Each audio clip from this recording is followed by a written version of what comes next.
And of course, you have to do it step by step. What I can tell you is my own experience and what I feel.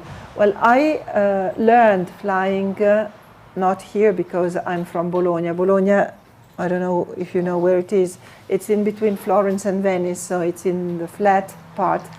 And I got my license in Ferrara, where it's only flat. So I started, of course, having cross-country in the flat land, which is also very nice. It's something completely different. So there are two completely different ways of flying. Even because when you fly in a land when you can land mainly anywhere, you don't really care unless you are 500 meters above the ground.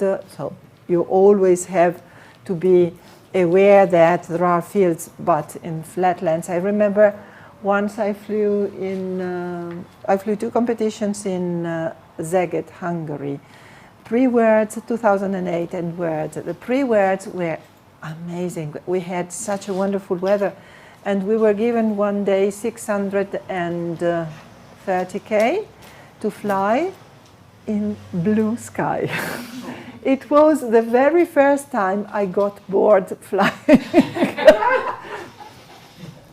Nothing on the ground, so no decision to make because everything was the same and there were no roads, so just fields, and they were mainly all the same. So and I was just flying like that. Boom! Oh.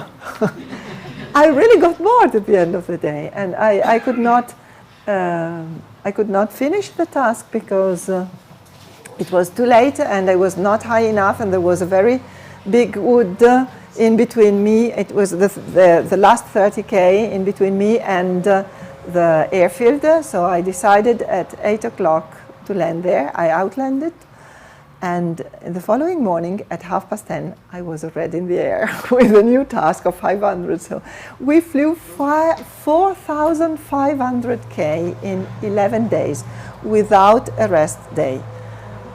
I was exhausted at the end, but it was great fun. So this is to say that when you go cross-country in the flat area, you just have to learn to go step by step, always keeping high. So little by little. And when you go cross-country at the beginning, you don't have to care at all at your speed. So when you start getting confident, and one of the things that I have always found is that if you are not stressed, you can just center the thermals very, very well, and you are more efficient. If you start getting low and you start getting nervous, well, your efficiency goes down and decreases a lot. This is something completely different when you fly in the mountains. So when you fly in the flatland, the only thing you have to care about are airspaces, if you have any, and be sure that the crops are not high, or where, yes, of course, because for example, this year we always fly a competition in Ferrara, which is there, and it was awful because all the crops were very late. And still growing. It is, so you must be very, very careful. And it had rained so much that many of the fields that had not high crops were flooded. So it was not, and it was the first time in my life that I flew cross country, and I was at the cloud base, and I said, doesn't look like being very high, and I watched. I was 470 meters above the ground, cloud base. This is not really fun because no. you just. So I said, my mission is to go home. I'm not going to push, and I succeeded. And half of the pilots did not reach home just because they wanted to push. And when it's like that, your work. Your margin of glide yes. slope and your margin of error decreases. Yes. So when I was at the cloud basis and I realized that I was so low, I said, have I to watch down to look for a field, or have I to watch the clouds, or both? So one eye was looking at the clouds, the other one was looking at the ground. And so every time that you go cross country, you have to see with the weather forecast which will be the cloud base and what sort of terrain you have down, so that you know which is your working, what do you say? Band, exactly. Working band. It means I'm not going to stop until what I have decided is the lowest part of the band, and I'm climbing, of course, usually top at the bottom of at the cloud base. Sometimes it happens that for some reasons the climbs do not reach easily the cloud base. It means that the thermal is decreasing after a certain altitude because of a certain weather conditions. So you do not have to stop to reach the cloud base, because otherwise you lose time. But this is something that comes step by step. At the very beginning, the only thing that you care is to go step by step, every day a little bit further. Never do what you don't feel to do. I very well remember once, or more than once, that some pilots here wanted to push me. Are you a woman? You don't. Why? And I said, okay, I do what I feel I am able to do. Because in the glider, it's me. And if I have to land out, it's me. And the decision, it's always me. And the pressure that you get from the outside, well, you have to just to close your ears and don't mind. You don't have to, you don't have to demonstrate anything to anybody. So flying is, first of all, fun. Yes.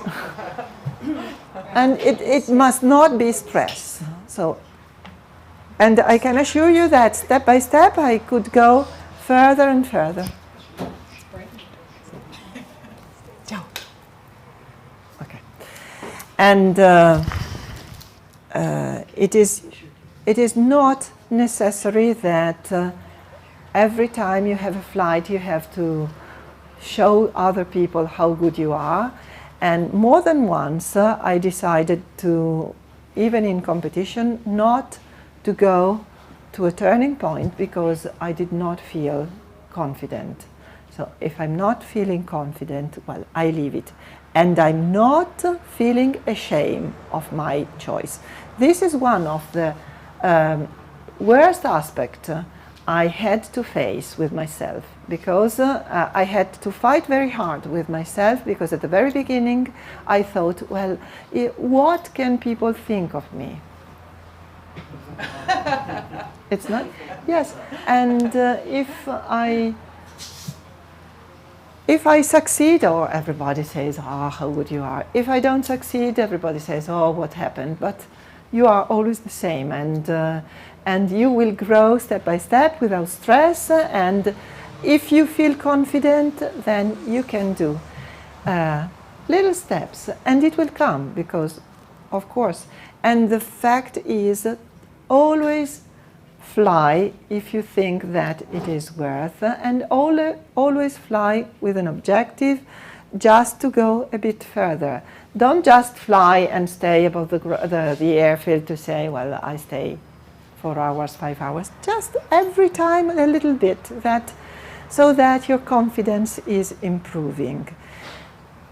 In the flat area is much simpler, of course, if you have to land, which is not always true, because in 2001 I was flying my first World Championship in Lithuania, Potsdam, And this is flat land, but you cannot land anywhere because there are no crop, nothing. It's rough land, so it's stones and holes yeah, yes, pipelines. So I remember once I landed in a field. It was a small field, and there was a cow that was it was chained with a chain, and the cow was so frightened that started escaping and broke the chain and came to me, and I climbed over a tree. So the lady, the owner of the cow, arrived, kept the cow, and told me, well, you can come now. Every time, every outlanding is an adventure. Something different is in the mountains. Non abbiamo un puntatore, François? La mia bacchetta magica. No, I just wanted to... La bacchettina, quella lunga. Qua. Brand new. So the very first time I was flying here, I was flying with a libelle at the time. That was my father's libelle. And of course I was frightened. I was a bit scared because I think that all of you, when you took off from here, thought, where am I landing if I have to go out? But then, step by step, you get used. So the first flights with Campo dei Fiori, and you start looking at all the place around, and you can go to Monte Nudo. You haven't got your map here, have you? Yes. No. Because this could be easier for you to follow. So that it can be something useful also for tomorrow. Puoi usare il mouse? Sì, lo so, ma mi piace di più la bacchetta perché è più da teacher. Mi vedi? Che noioso.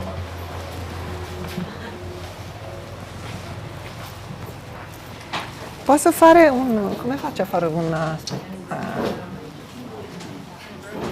dove siamo?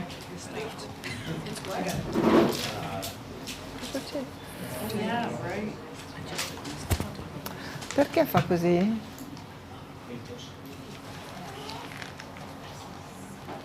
Ma dove sono?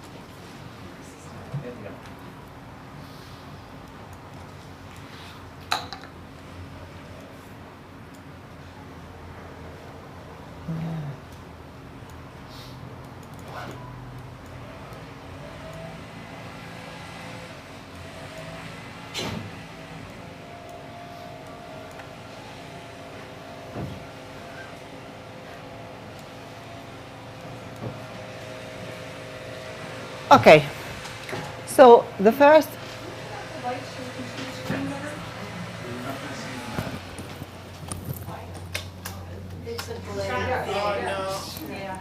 Better? Especially if you wear glasses, because all you get is the... All right, so when we start cross-country here, the very first climb is in the Campo dei Fiori, because it heats up sooner than the other parts. And so from here, we can of course come back here, and we cannot exceed 1,600. So once we are here, we can decide to go this way to Monte San Giorgio and then to Generoso. So the first times move from here to go cross country, you know that you can land somewhere here. So you know that you have no problems if you join this place and you cannot really find a good climb. And if you can find it, you reach the following mountain, which is Monte Generoso. But from here, you have fields, some fields here, but then if you go north, the only place where you can land is here, is Porlezzo. So what to do? The suggestion is stay high. And stay high at the very beginning. Do not, because it's, well, I think that some of you were flying with champions, like you. So with people that are absolutely very much used to go fast, so they push. Right. This is not what you have to do at the very beginning, because otherwise your level of stress is here, and then you do wrong things. While at the beginning of your cross-country going, you just have to keep, as we were saying before, to keep up, to reach the bottom of the cloud base, to reach the cloud base, and to go step by step towards north. Once you are more used, of course, more experienced, the more experienced you are, the faster you can go. And because you know exactly what to do if you are below the crest, if you are very well experienced, if it is a windy day, if it is not, so what to do in which situation. But to feel confident, you have to try and try and try. And each day, a bit more. So what we did in this flight was a very nice flight. So we started from here, and we crossed towards Montenudo. It was a windy day, so you see 1,700. It is exactly what Alberto was explaining 2 days ago. Here there was a climb, and we went here. And here, with the wind, it's always a good climb. Then we stayed. We were waiting for others to come, and then we started. We started from here. So what do you have to do if you are high enough and you are good with the wind? You just go straight. If you don't feel confident, you just stop anytime you want. The most important thing when you start cross country is that you feel calm. You feel at your ease. You feel like that you are really having fun. If this is not true, there is something wrong, okay? Don't push too much, because if you push too much, then you get scared and you lose the pleasure of flying. So I think that when you flew, for example, I know that you were very low in this position.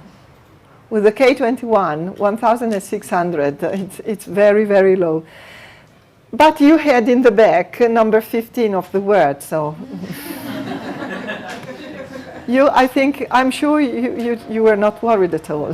Like Daniela, you were not worried at all. But when you're alone, well, things changes a lot. Okay, so what I really recommend you is do things step by step, and don't be pushed by others if you don't feel it. Just do it what you feel, because you can even follow someone else who is much better than you. So in certain circumstances, he can climb and you cannot, because you are too stressed, because you're not at his level. So always judge your ability. This is really something that I insist on, because this is the only way you can grow as a pilot, and you can have fun every time, and you can reach very good results. The more you fly, the better it is, because your confidence will grow very quickly, and you can join goals more easily. The less you fly, and the less you will, the slower you will join your goals. Yes?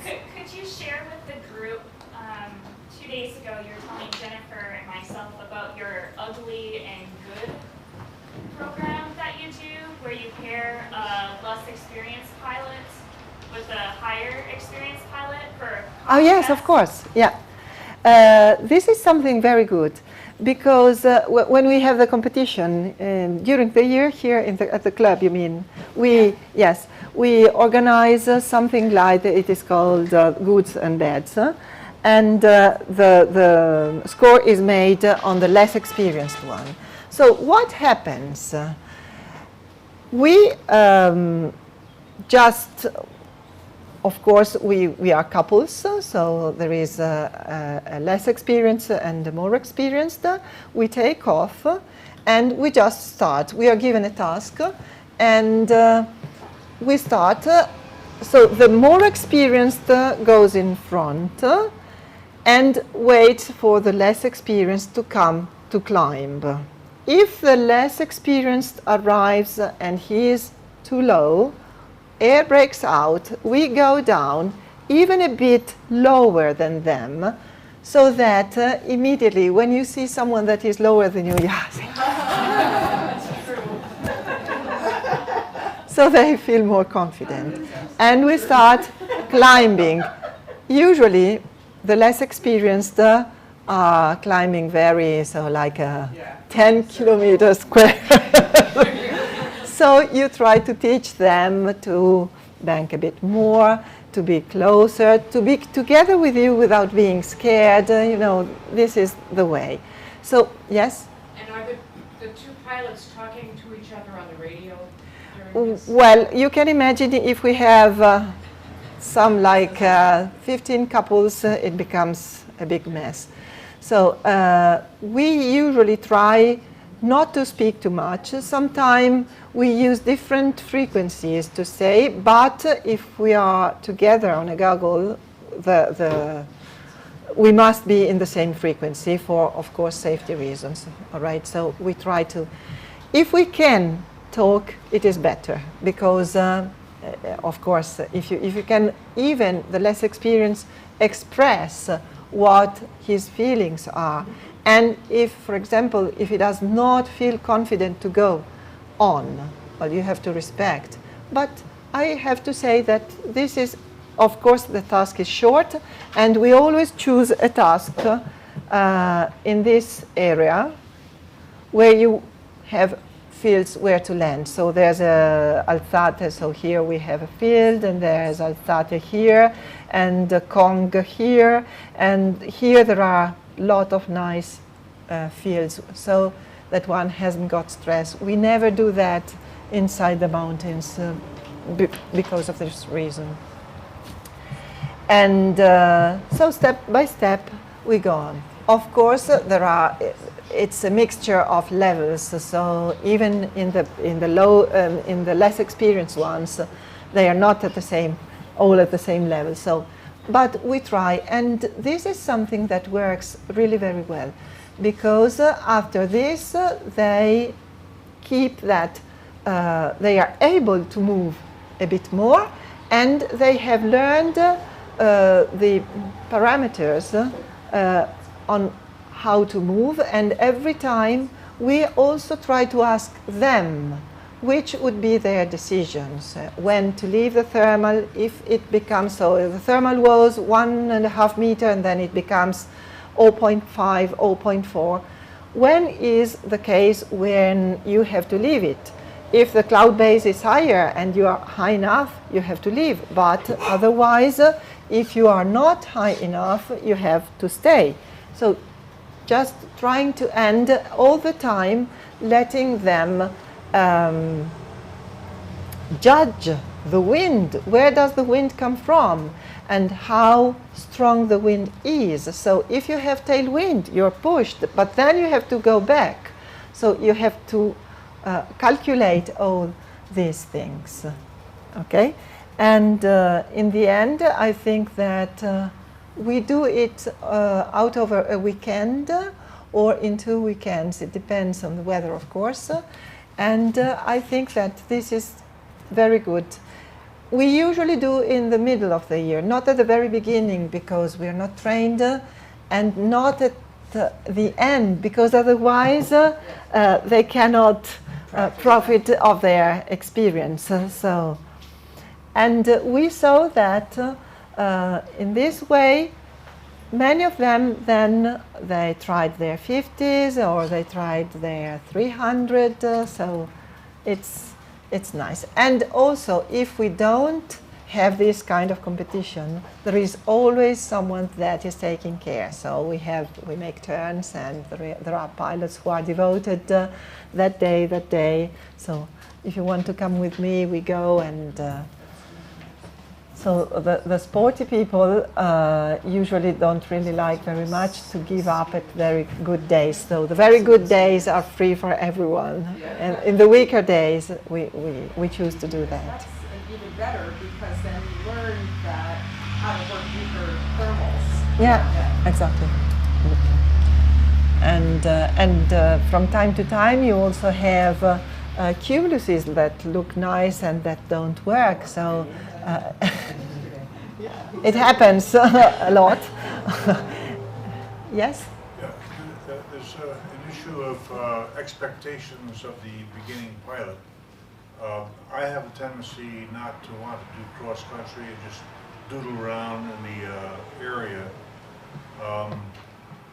But if the community expects a pilot to leave, do cross-country, that kind of changes the scenario. Right? You don't want to stick around and not do anything. You want to have projects, goals. Well, so That's true in Canada. Oh, the peer pressure of pushing you out of the nest? Not pressure. Encouragement. It's like, this is No. a cross-country club. Come on, let's have fun. no, okay. So this is something that it's a good question, because we have really different kinds of pilots, and from time to time, when we organize these things, they say, well, we just want to stay here around and enjoy our sightseeing, and we respect, so there's no point. I mean, of course, what we tend to do is, for example, to give the glider, we have single-seaters, and especially during the weekend, if someone wants to have a single-seater for the whole day, he must have an objective. Otherwise, you have 2 hours or 3 hours. You can stay wherever you want, and then you come back. The tendency is the one, of course, to have people that go cross-country, just because we think that gliding is nice also to see somewhere else a little bit further than here. But we try as a club to respect all the expectation, all the aims, all the will of the people that come here. So there are, for example, students that obtain their license and they leave. There are others that just want to stay around and they just fly very few hours, 4 or 5, just to maintain their license. There are others that I think that are very happy to bring people around, just letting them see that they are pilots and visiting. And there are others who are attracted by cross-country, not by competitions, and others that want to do competitions and cross-country. And so we have the OLC online contest, which is, in my opinion, fun, because it doesn't put you under pressure, but it's nice. And we also have a lot of small competition inside, but one competition, we have a trophy which is won by the pilot who made more takeoffs. So anyone can win it, yes. Because even yeah, with a minimum of I think 50 Ks, but you can have 50 Ks around. And this was really done for that, because not only the people that want to push have. I was going to say, we have, I think Lucien checked me out, I think we have a prize that we offer each year to the guy who lands out most. No, I think they only did that 1 year. Just what you- There was something notable that year. Well, you know, landing out is something that can happen even, for example, springtime, days start earlier.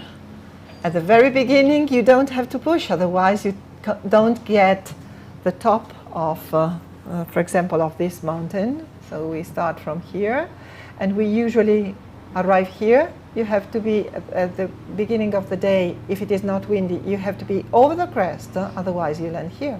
And this year happened. It was a wonderful day, but Alfio landed out. Alfio, who was flying with Alfio, someone of you, and so he caught a bus and went back, took his trailer, not looking up because it was a wonderful day, but it can happen. So it is always a bit like that. Is there any other question? Can we see, how many of you are familiar with CU? Most of you or not? Raise your hand if you use it. It's pretty cool. Can you push the button and make that airplane fly for them? And Yes. they can see your whole flight and just watch it? It's a wonderful program. It's a good training tool. It's what all the SSA recorders, record keepers use for evaluations of flights. OLC too. And OLC uses it. See her thermals? It's kind of fun to watch. She's at high speed there. Right.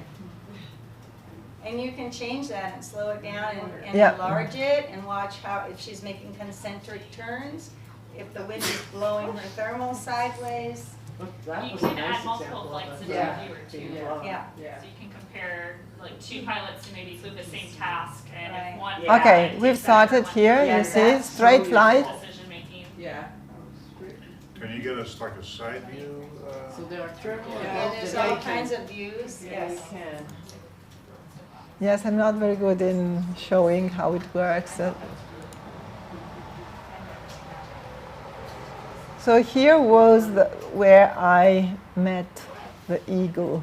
Not that day. Here, exactly here. When are you in Switzerland? Where is? No, it is Italy. The That's border. still Italy. Switzerland's that way. Switzerland's that way? This is Switzerland already. Yeah, I know we got into it and I was surprised we Okay. were there. So here we climbed, and then we went straight. You know, this is a windy day. Never stops. Look at here. Never stops.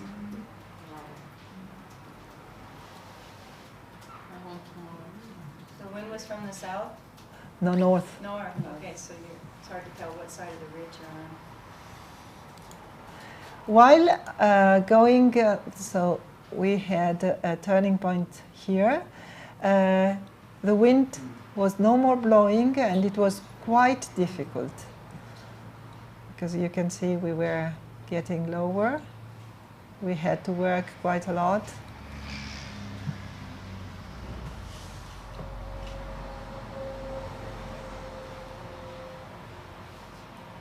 It was a wonderful day that day. And then we had another turning point here to get the 1000, but my co-pilot didn't feel well, and so we had to go back. And we flew 800 and something, and 40. So that morning I took off at 8:30 in the morning. Okay, just stop it. There she is over the holding pattern. Circle, circle, circle. Uh, Can you okay. show them the cross profile of the altitudes and see what that looks like? I think it's another nice way to analyze. See how close to the terrain. See where she, Or how far. see her Yeah. altitude. Yeah. This from reflecting. See as it goes across, you watch the little dot going up and down. She got very close to the rocks there. Now she's high.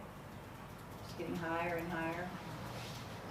And one of the things the record keepers do if you're going for a record or a badge in the United States is that if you bust through the 18,000 foot level, you're record or your badges, you can't, it doesn't count, it's disqualified. Why? Airspace rules. Ah, airspace, We're of not course. allowed to- Here is the same. If you have Yeah, so- airspace and you enter the Break through, airspace, your then record and flight. or your badge is disqualified. Yeah.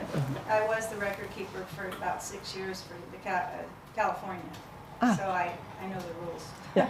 And I had to do all my analysis on these CU programs. Mhm. It's a So- very good program. So just so people are aware, even if you don't have a Audi or a Nano or something neat to log your flights, on any cell phone that has data, you can download an app that's called glideport.aero. Yeah.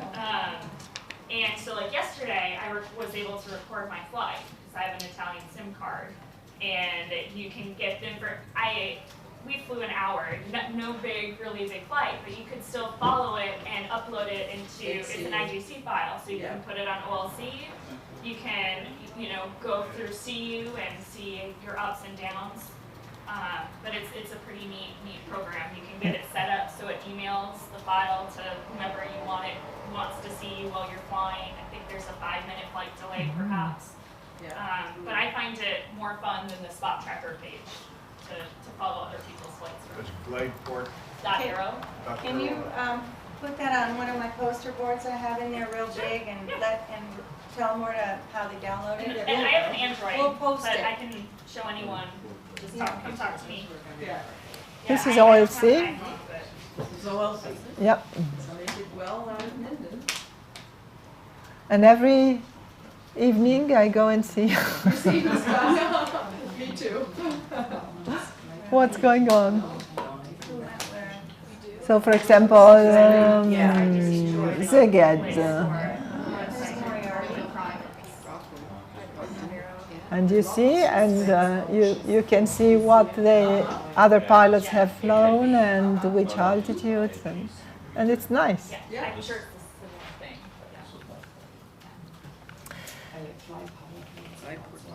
And just if you're beginners, notice that triangle. You get credit for the straight line distance to your turn point, to each of them, but you don't necessarily follow that because you've got to get there, maybe following a ridge and then across another ridge. As long as you get there, that's your turn point, and you try to get to another turn point, you get there any way you want. You may fly 1,000 miles just to get a 500-mile triangle because there's no way to get to it Yeah, of course. any other way safely, but you'll get the credit for the straight line. And sometimes you can file for 3 different records in one flight. It'd be straight out, turn, and just declare different things. And you work with your record keeper, and they'll actually help you, tell you all the different things you qualify for, but you've got to apply for it. I don't know the rules here, but you might send it in and think you only No, have a it's triangle. FAI rules, so It's FAI yes. rules, yeah. The same rules, but you might, for instance, I got a file once where he did a straight out, but with a turn point, there's another qualification Yeah, of course. he qualified for and didn't know it, and I had to send back his application. He met the deadline to get the application in on time, but we have a little flexibility. I emailed him immediately and said, you also qualify for another record if you count a turn point. And so he just had to reapply and add that. I'm also asking for the turn point. Well, he has to ask me for it, but I can tell him to ask me for it. So, and then I turn around and analyze the both of them, and then I tell him whether or not it qualified. But so if you work with your record keeper, they can help, but they can't stretch the rules, can't change them. No. Sometimes it disappoints people. I think that it's nearly midday, so it's better having lunch because then we leave with the bus. 1 o'clock, And yes. tomorrow morning, a pilot will come to speak and will make a presentation, short lesson about wave flight, flying the wave. Thank you. Okay, bye. It starts smelling so good. Yeah. Is this your phone? Yes.